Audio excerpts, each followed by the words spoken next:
ባለፈው ቪዲዮ ላይ ስለ እንዴት የዓለም ሕዝብ ያለበትን ዕዳ ወይ ብድር በሰራሁት ላይ በጣም ብዙዎቻችሁ የጠየቃችሁኝ ነገር አለ። ከየት ነው እሱ የምንበደረው? ማን ነው የሚያበድረን? እንዴት ነው እሱ ይሄን ሁሉ ዕዳ የዓለም ሕዝብ ሊገባ የቻለው? እና ከማን ነው? ግማሹ ከማርስ ነው ወይ የምንበደረው? ግማሹ ከጨረቃ ላይ ነው። ግማሹ መቼም ብዙቻችሁ የማትሉት ነገር የለም። እንትኑ ኮሜንቱ ላይ ብዙ ነገር ያየሁታል። እንደው ዛሬ እስቲ በቀላሉ አንድ ነገር እንደው ለመጥቀስ ያክል ይኸው ብድር፣ የሀገራት ብድር የተለያየ አይነት ብድር አለ። ታዳጊ ሀገሮች የሚበደሩበት ቦታና ያደጉ ሀብታም የሚባሉ ሀገሮች የሚበደሩበት ቦታ አበዳሪው የተለያየ ነው።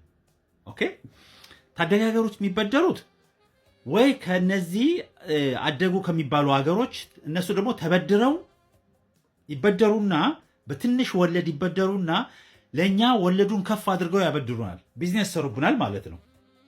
ኦኬ፣ ግን አሁን ዋናው ጥያቄ መሆን ያለበት ዛሬ መቼም ብዙዎቻችሁ ታውቁታላችሁ ወይ ደግሞ ብዙ ተናግረናል ስለ አይኤምኤፍ፣ ወርልድ ባንክ እንዴት አድርገው ለኛ ብር እንደሚያበድሩን።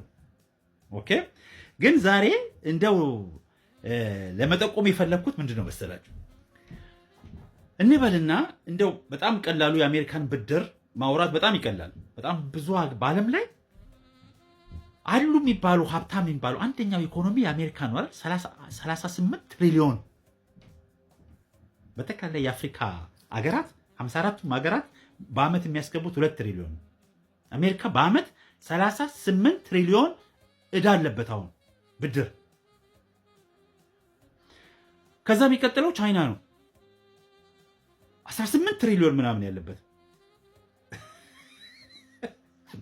ጃፓን ያለውን የኢኮኖሚውን 3 ነው 4 ጊዜ እጥፍ ብድር ያለበት። እንደዚህ ያደጉ የተባሉ እነ ጀርመን እነ ፈረንሳይ በጠቅላላ ብድር ውስጥ ነው ያሉት። እንዴት አድርገው ነው ብድሩ የሚከፍሉት? ወይ ከማን ነው የሚበደሩት? ዛሬ እስቲ እንደው እንትን ለማለት ያክል አሁን ለምሳሌ አሜሪካ በጣም ትልቁን ብድር የሚበደረው ከራሱ ባንክ ነው፣ ከብሔራዊ ባንኩ። የመንግስት ባንክ ነው የሚባለው አይደል? መቼም ስለ አሜሪካ ፌዴራል ሪዘርቭ ነው የሚባለው የነሱ ናሽናል ባንክ። እንዴት ሆኖ እንደተሰራ ማን እንደሰራው ምኖች እንደሆኑ ያቋቋሙት አሁንም ድረስ መንግስት የአሜሪካን ፕሬዚዳንት መሻር ማፍረስ ወይ ደግሞ ማውረድ የማይችለው አስተዳዳሪ የፌዴራል ሪዘርቭ የናሽናል ባንኩ ነው። የኛ ሀገር ናሽናል ባንክ መቀየር ይቻላል። የታዳጊ ሀገሮች ያደጉ ሀገሮች አሁን እንደ የጀርመን ወይ የዩኬ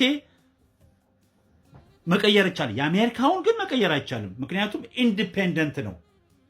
ለምንድን ነው? ራሱን ችሎ ከመንግስት ከፖለቲካ ሁሉ ነፃ ሆኖ እንዲያስተዳድር ተብሎ ነው። ሎክ እውነቱን ማወቅ ከፈለጋችሁ ማን ያቋቋመው? እንዴት ነው የተቋቋመው? እንዴትስ ነው ይሄ ባንክ የዓለምን መገበያያ ገንዘብ ነው የሚያትመው? የሚቆጣጠረው ግን ሌላ አካል ነው ማለት ነው። የራሱ የሀገሩ መንግስት አይቆጣጠረውም ማለት ነው። ራሱ አስተዳዳሪው መሾም የማይችል ከሆነ። ከዚያ ላይ ደግሞ ትልቁን የአሜሪካን ብድር ወደ 8 9 10 እስቲ እርግጠኛ አይደለሁም ትሪሊዮን የሚሆነውን የተበደረው 30% የሚሆነውን የተበደረው ከራሱ ባንክ ነው።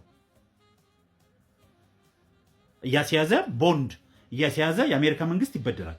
ቦንድ ይሰጣል። የጽፍና ወረቀት ላይ $100 ቢሊዮን እፈልጋለሁ ሲል ፌዴራል ሪዘርቭ አትሞ $100 ሚሊዮን ይሰጠዋል ለአሜሪካ መንግስት። ከዛ የአሜሪካ መንግስት ያንን ከነወለዱ ነው የሚከፍለው። ማን ነው ወለዱ የሚቀበለው? ሰው የራሱ ባንክ ከሆነ ከራሱ ሰው ወስዶ ወለድ መክፈል የለበትም አይደል እንዴ? የራሴ ባንክ ከሆነ ምን ወለድ ያስከፍለኛል? ስለዚህ ከነወለዱ ነው የሚከፍለው የአሜሪካ መንግስት ለራሱ ብሔራዊ ባንክ።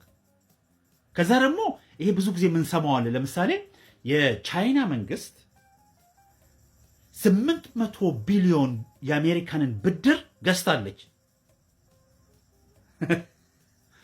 ገብቷችኋል? አሁን ያልኩት የአሜሪካን ብድር የምትበደረው ብድር እንደ ቀረጥ እንደ ሸቀጥ ይሸጣል። እሱም ደግሞ መጥተው የተለያዩ ሀገሮች አሁን ጃፓን 1.3 ትሪሊዮን ነው የምነግራችሁ የአሜሪካንን ብድር ገዝታለች። ዩኬ እንደዛው ወደ 750 ቢሊዮን ዶላር ነው የምነግራችሁ የአሜሪካንን ብድር ገዝታ። እንደዛ የመጡ ሀገራት ደግሞ የሚገዙ አሉ። ካምፓኒዎች፣ ኮርፖሬሽኖች የሚገዙ አሉ። ለምንድን ነው?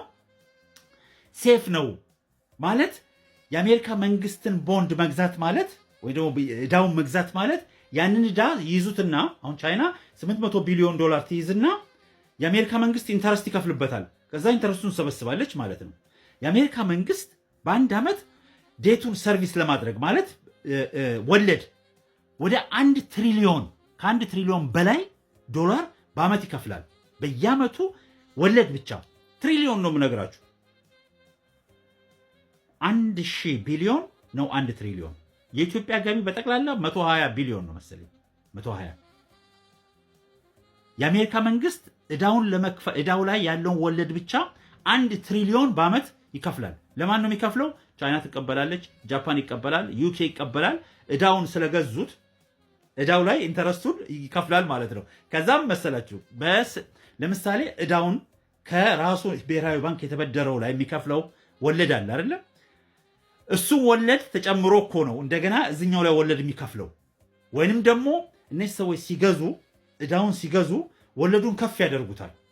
አይ ከዛ የተበደርከው ወይ ደግሞ ብድሩ በ3% ከሆነ ብድሩ የተበደረው የአሜሪካ መንግስት እነሱ በ5% ወለዱን እንትኑን ዕዳውን እንገዛለን ብሎ ይገዛሉ።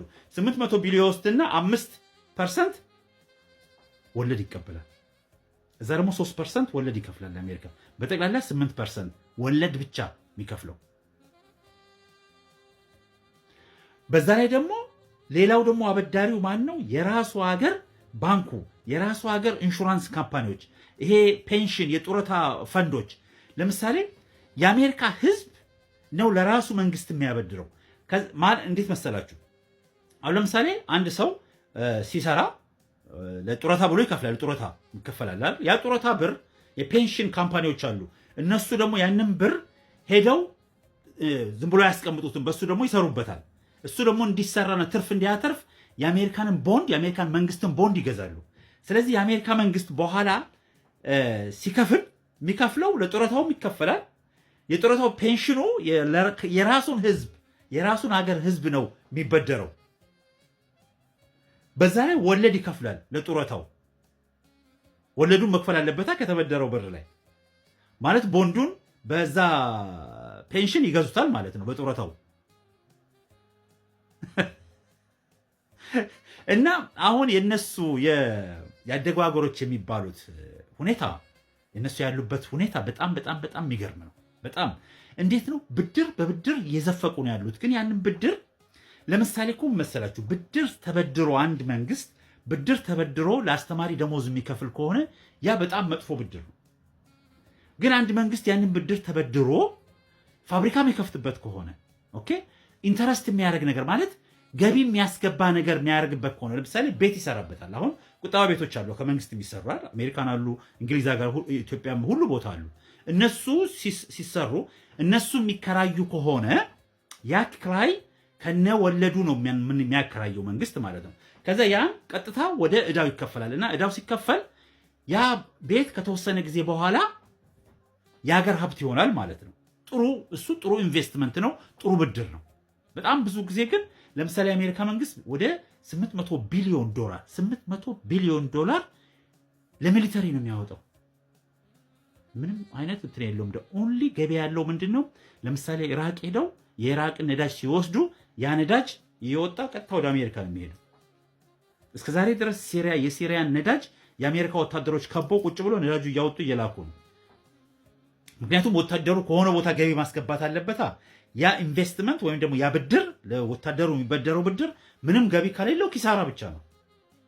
በዛ ላይ ደግሞ ወታደሩ መሳሪያ እየሰራ መሸጥ አለበት። ለሳውዲ፣ ለእስራኤል፣ ለምና መሸጥ አለበት። ያን ሲሸጥ እያተረፈ ከዛ ገቢ ያስገባል ማለት። ስለዚህ ለወታደሩ የሚበደረውን ብድር በዛ መልኩ ነው የሚያስገባው። በሆነ መልክ ብቻ ወይ ጦርነት መፈጠር አለበት ወይ የሆነ ነገር መነሳት አለበት። የሆነ ነገር የሆነ ቦታ ምንም ጦርነት ከሌለ ኢኮኖሚ ይወድቃል። በቃ ምክንያቱም 800 ቢሊዮን ዶላር እያወጣ በአመት በጀት ምንም ነገር የማይሸጥ ከሆነ የጦር መሳሪያ ሄዶ የሰው ነዳጅ ወይ የሆነ ነገር ማይወስድ ከሆነ ኪሳራ ውስጥ ነው የሚገባው። የተወሰነ ጊዜ በኋላ አይቻልም። እና ለዚህ ነው በየቦታው አይታችሁ እንደሆነ አሁን ሰሞኑ ታይላንድና ካምቦዲያ ጦርነት ጀምረዋል አይደል? አይታችሁት? በምን እንደጀመሩ ታውቃላችሁ? እንትን ነው የሆነ እንትን አለ። ይሄ ካስል ቴምፕል፣ የቡዲስት ቴምፕል ከዚህ በፊት ኮሎኒ ሲያደርጉ ታይላንድ ኮሎኒ አልሆነችም። ኮሎኒ በመካከል ላይ የሆነች የንጉስ አገር ነበረችና ኮሎኒ አልሆነችም ከኤዥያ ውስጥ ግን ካምቦዲያ ሆኗል። ካምቦዲያ የፈረንሳይ ኮሎኒ ነበረ እና ሲወጡ ምን ብለዋቸዋል ታይላንዶች? ያኔ በጣም በቃ ዲፕሎማት ሆነው ነው ነፃ ሆነው ነው የኖሩት በፈረንሳይና በእንግሊዝ መካከል። በዚህ በኩል ካምቦዲያ አለ፣ በዚህ በኩል ደግሞ የእንግሊዝ ኮሎኒዎች አሉ። በመካከል ነበረ እንደ ሽማግሌ ነው። ስለዚህ ሁለቱም ይፈልጉት ነበረ እርስ በርሳቸው ውጊያ እንዳይጀምሩ በመካከል የሚኖር ሀገር ነበር እና ግን የሆነ ያ ቴምፕሉ ያለበት ቦታ ልክ እንደኛ ሀገር እንደ ባድሜ ምናምን የተዋጋ የለም እንደሱ ቆርጠው እንግሊዞች ያንን ቴምፕል በጣም የድሮ በጣም የብዙ ሺህ ዓመት ቴምፕል ነውና ለካምቦዲያ ሰጥተውታል ሲወጡ። አሁን ካምቦዲያ ያንን ለዩኔስኮ ሄዳ አመልክታ ለዩኔስኮ እንትን ለማጽደቅ ብላ ስትሄድ በዛ ነው ታይላንድ ይሄ ድሮ በኮሎኒ ጊዜ የተዘረፍነው መሬት ስለሆነ ብለው ጦርነት ያስጀመሯቸው። በመጀመሪያ ሊያስታርቋቸው ጠርቶ ነበር ጦርነት በደንብ እንዳይጀምሩ። ምን እንደሆነ ልንገራቸው። እነሱ እናስታርቃችሁ ብለው ሲጠሩ ሞር የምንጣላበትን መንገድ ነው የሚሰጡ። ኤኒታይም ዌስቱ ሁለት የሚጣላን አካል ጠርቶ ላስታርቅ ሲል ከዛ በኋላ የሚፈጠረውን ተመልከቱ። ሱዳን ውስጥ እነሱ ናቸው መጀመሪያ ደግሞ የዩናይትድ ኔሽን ፒስ ምናምን የምናምን ፒስ እንዳለ የዌስተርኑ አካላቶች ናቸው ያሉት የያዙት እና ይመጡና እናስታርቅ ይላሉ። የሆነ ግጭት ሲነሳ አሁን ኢትዮጵያ ከሶማሌ ጋር ጦርነት ላንሳ ብትል መጀመሪያ ማን ነው ሁሉም ይመጣል? ትዝ ይላችኋል። ያኔ በወደቡ ሰበብ የሶማሌው እየሮጠ ይመጣል ወደ ዩኬ ነው የሚመጣው እና እናስታርቃችሁ ይላሉ። እናስታርቃችሁ ብሎ የሚያስቡት ያንን መሳሪያ የሚያመርቱትን ቅድም የነገርኳችሁን በብድር የተመረተው መሳሪያ ወይ ደግሞ ብድር ወስደው ለወታደሩ የሚከፍሉትን ደሞዝ ሰማው መመለስ አለባቸው። ስለዚህ ያን መሳሪያ መሸጥ አለባቸው። የጦር መሳሪያው የሆነ ቦታ ጦርነት ካልተነሳ ኪሳራ ውስጥ ነው የሚገባው ኢኮኖሚያቸው። ስለዚህ መቼም እነሱ ለማስታረቅ ሳይሆን እንዴት አድርገን ሞር እንደውም የሚጋጩበትን መንገድ ነው የሚፈልጉት። እያስታረቁ አሪፍ አሪፍ ሆቴል ይዙልናል፣ አሪፍ አሪፍ ቦታና ኑ እንባለን፣ ፒስ ትሪቲ ነው ምናምን ተብሎ አሁን ካምቦዲያና ታይላንድ ፒስ ተብሎ ኧረ ትራምፕ ጋር ሁሉ ሄደው ነበር። አሁን በደንብ መዋጋት ሲጀምሩ መሳሪያ ይላክላቸዋል ማለት ነው። ለመሳሪያ ይከፍላሉ እና እዳቸውን የግዴታ መመለስ ያለባቸው በዚህ መንገድ። ሌላው ምንድነው? ከዚህ በፊት ለጠየቃችሁኝ ነው እንዴት ነው እሱ ይሄ ሁሉ እዳ ከየት ነው የምናመጣው ላላችሁት ነው። እንደ ዌስተርን ውስጥ እንደ አሜሪካ ያለው ሀገር ከራሱ ህዝብ ነው ከራሱ ሰው ላይ የሚበደረው። እንደኛ ያለው ሀገር ደግሞ የተለየ ነው። የኛ እኮ በጣም የተለየ እኮ ነው። በፍጹም አኗኗራችን፣ ኢኮኖሚያችን፣ ሁሉ ነገር የተሰራው እንደ ሰቦርዲኔት በታች አይነት ሆኖ ከተለየ ቦታ የምንበደረው ኢኮኖሚያችን የምናስተዳድረው በተለየ ቦታ ነው። በእነሱ ቁጥጥር ስር የእነሱ ባንኮች ናቸው እኛን የሚያስተዳድሩት በአይኤምኤፍ በኩል አድርገው ማለት ነው። አሁንማ ጭራሽ እንዲያውም የገቡ መንግስት አሁን ባለፈው ቤኒን ውስጥ የተፈጠረውን አይታችኋል።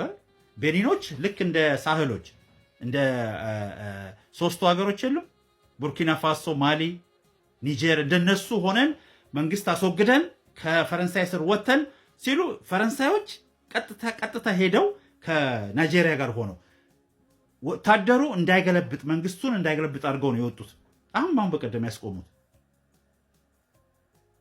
እና ይሄ የኛ ህይወት ወይ ደግሞ የኛ እንትን ቶታሊ ከዌስተርኑ ጋር በአንድ አይነት አካል የሚታይ ነገር። ለዛ ነው አሁን ብዙዎቻችን ይሄ ሁሉ 318 ትሪሊዮን ብድር አለብን ካልክ ከየት ነው የምንበደረው? የዓለም ህዝብ ከሆነ የተበደረው ከራሳቸው ላይ ነው። የነሱና የኛ ሲስተም ግን ቶታሊ የተለየ ነው። ኦኬ፣ የኛ አስተዳደር፣ የኛ ሁኔታ፣ የኛ ኢኮኖሚ የሚሆን ፖለቲካል ላይፋችን ከዌስተርኑ ጋር በጣም የተለያየ ነው። በፍጹም የማይገናኝ ነገር ነው እና በነሱ ላይ ተመርኩዤ ነው የሚመጣው ዕዳ ወይ ደግሞ ይሄ ሁሉ ዕዳ የዓለም ህዝብን አጠቃልዬ የተናገርኩት እንጂ እያንዳንዱ በአፍሪካ እንትን ሲታይ በጣም ትንሽ ዕዳ ያለበት ሀገር ነው። ግን ያው ከኢኮኖሚያችን ክብደት ጋራ ሲታይ ዕዳው ይበዛል እንጂ ይሄን ያክል በጣም በዝቶ አይደለም እንደ ዌስቱ። ጉድ ላክ